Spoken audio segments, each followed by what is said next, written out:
in the 19. The best Pirates talk is right here. Trib Total Media. See what's next. The Clint Hurdle Show on TribLIVE Radio is brought to you by Century 3 Chevrolet. We can make it happen.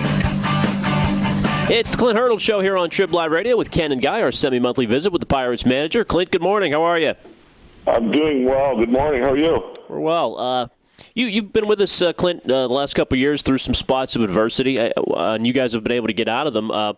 When as a manager, you see players all over the place going through different cycles, would you rather at this time of a flow see them get out of their element and change some things up, come to the park earlier, or have player meetings, or is it actually the opposite? You'd rather see guys stay the course of what made them successful?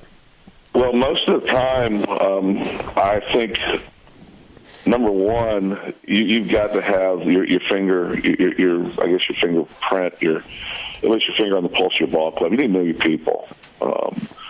And a lot of times, other people's thoughts, those are their anxieties.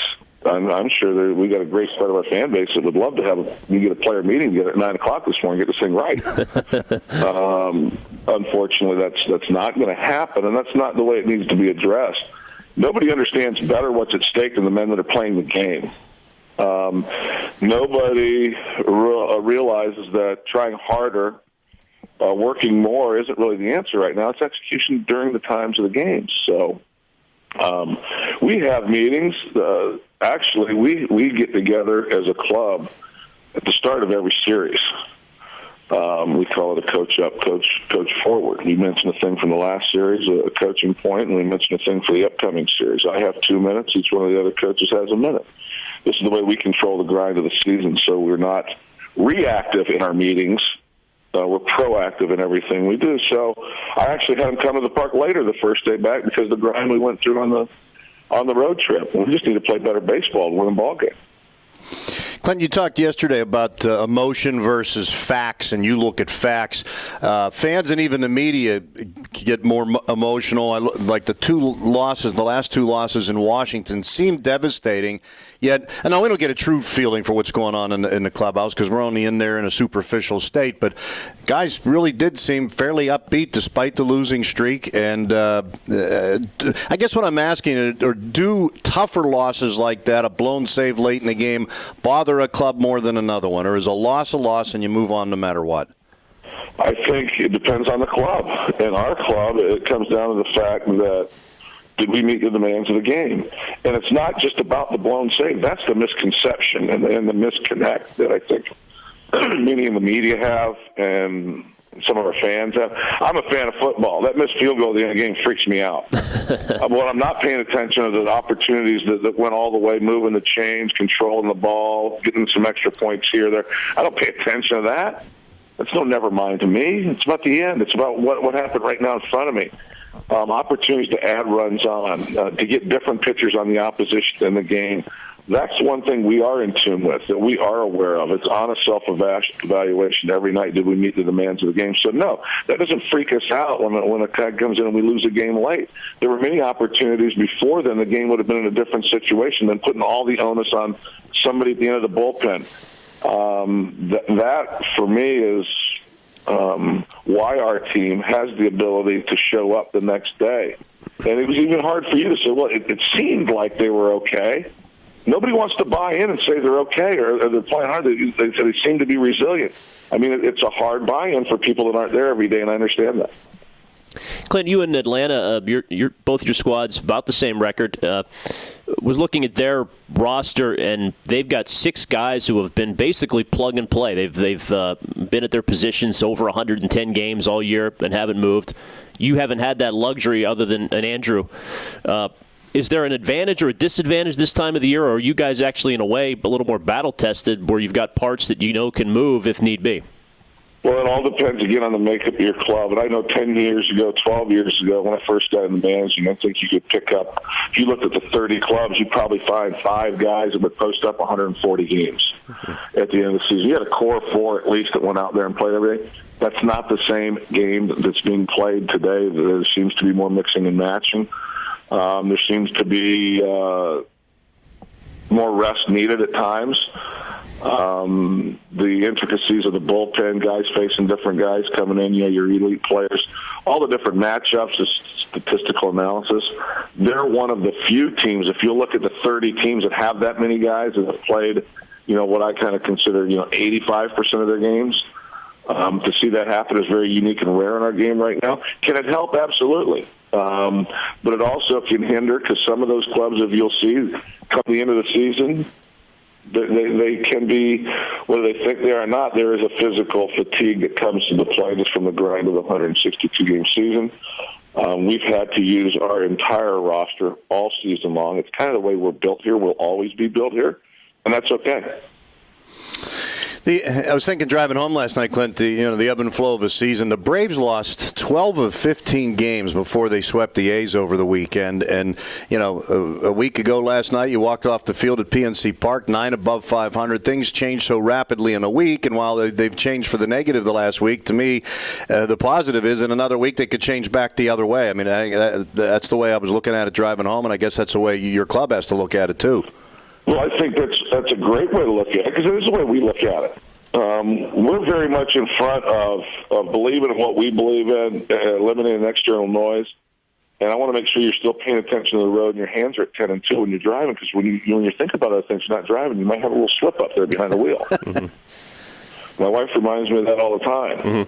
Mm-hmm. Be where your feet are and focus on what you need to do. But you're exactly right. And we share this within our clubhouse from time to time as a reminder. It goes along the lines of, you want to make God laugh, tell him your plans today. You want to write that story. Go back and look at the stories that were written a week ago on all the different teams in the league and where their positions are in a week later. It's not, I don't say that for solace. I don't say that to pat people on the back to make them feel better. It's a fact, and it goes back to the point you mentioned earlier. Feelings aren't facts. And we do have a tendency to get emotional in sport, in life. And that's when those things happen, when your emotions start running your beliefs, and then your beliefs start getting scattered, and they're not the core values you hang on to. That's when fear creeps in, and nobody in life is good at anything dealing with an element of fear. So we're going to be proactive. We're going to go play to win. We're going to stay aggressive. We're going to be bold. And we're going to look forward to getting out there tonight as soon as it dries up and play a game and get this thing turned around. Clint Hurdle, our guest here on TribLIVE Radio with Ken and Guy. Just another couple minutes. How do you make your decisions as to who plays first base the rest of the way, Clint? What are the factors that go into who gets the start?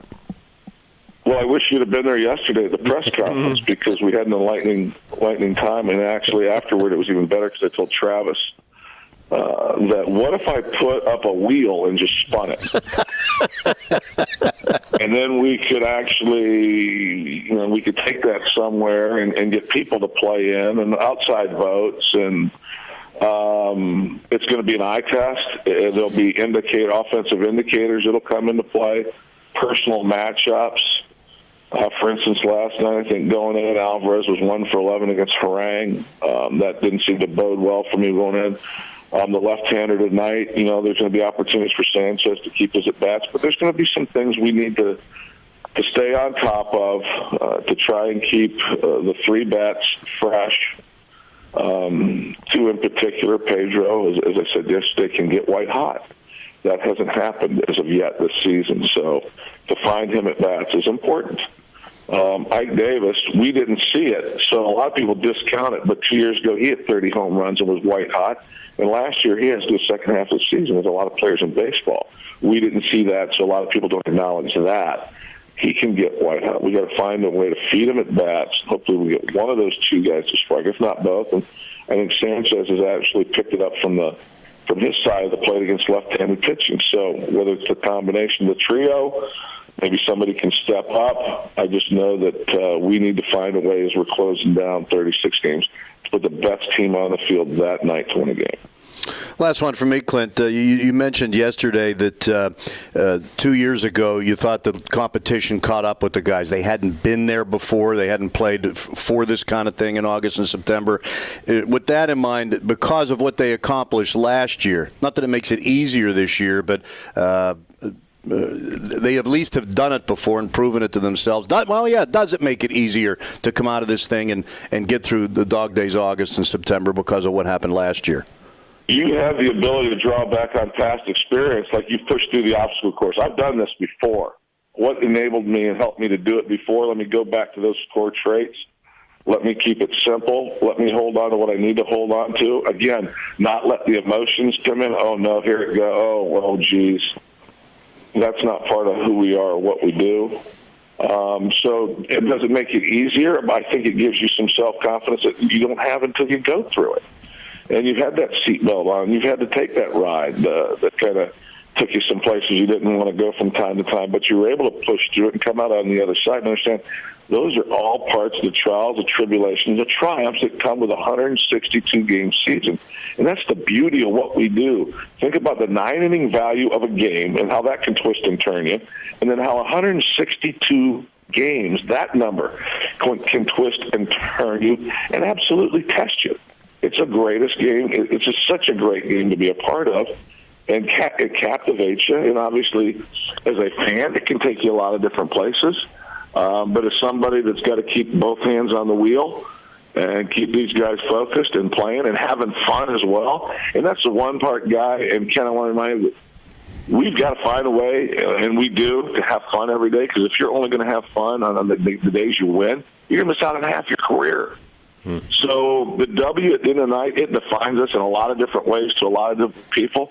But I encourage them to not let it define them individually. Your day is your day. What you make of your day, whether you worked hard to get a little bit better, what you got done at home, what you got done in the community, what you got done on the ball field. And at the end of the night, we get a report card, and then we move on.